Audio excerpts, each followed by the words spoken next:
ไปบัด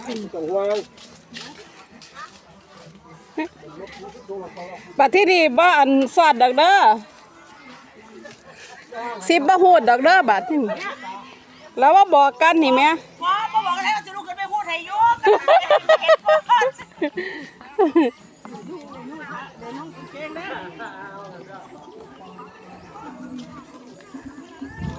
หนึ่งตัวน่ะก็เลยบนหลังกับว่าไปล้างแก้บนทุกคนนั่นแหละก็เลยบนหลังกับว่าไป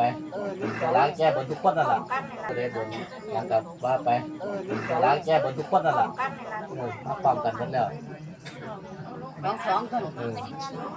โอ้ยอาหารการเสวยหลวงพ่ออบปูแม่อาจารย์บริวารเจ้าอยู่ใส่อื่นมาเด้อปูเดชาเอ้ยหลายครั้งเสียงเลข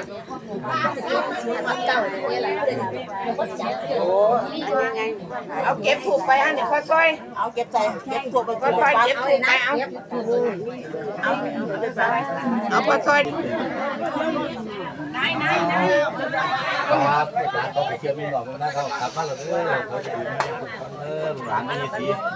ของเขาได้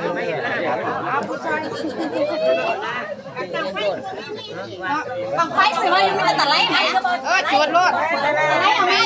ดังไหนสั่นนั่นใช่ไหมมันดังตุ่มตักบังไฟเขาออกมา3 วันได้ละล้านเด้อีจะไหนมึงบ้านี่โอ้ยหมาบังไฟออกมา3 วันเอาไปแล้ว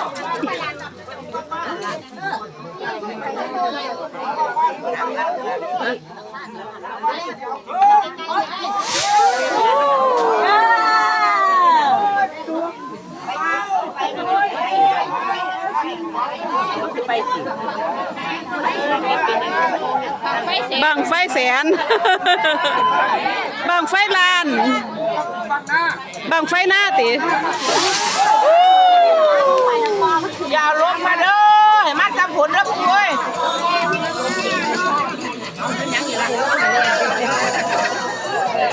ให้เพื่อนกินก่อนยังเปล่ายังเปล่าที่เลยให้เพื่อนกินก่อนที่ยังยังเปล่ากันนั่งเงียบๆทุกคนเนี่ย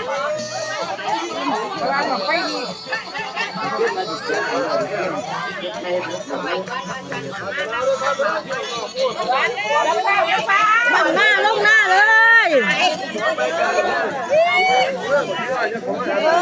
โดดเด้อคนดีหลายเอามาแต่คนเด้อเอาไปเอ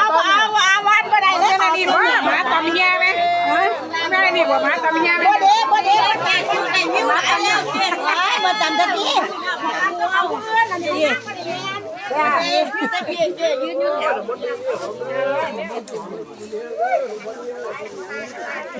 เทียงไทย